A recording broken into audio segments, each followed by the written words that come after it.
नमस्कार मंडळी, कसे आहात? मी आलेली आहे पुण्यातील लाल महल बघण्यासाठी. हाच तो लाल महल ज्यात शिवाजी महाराजांनी आपले बालपण घालवले होते. याच लाल महालात महाराजांनी बलाढ्य अशा शाहिस्तेखानाची 3 बोटेसुद्धा कापली होती. पुण्याच्या पुनर्निर्मितीसाठी माँसाहेब जिजाऊ व शिवाजी महाराजांनी याच ठिकाणी सोन्याचा नांगर देखील चालवला होता. आपण बघत असलेला लाल महल हा इतिहासकालीन नसून तो 1988 मध्ये पुणे महानगरपालिकेने बांधलेला आहे. कारण इतिहासकालीन लाल महल हा कधीचाच कोसळून पडलेला होता.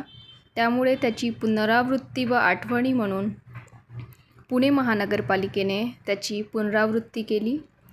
ब्लॉग कसा वाटला हे कमेंट्समध्ये नक्की कळवा. फॉलो करा, लाईक करा, शेअर करा. भेटूया नेक्स्ट ब्लॉगमध्ये. तोपर्यंत बाय.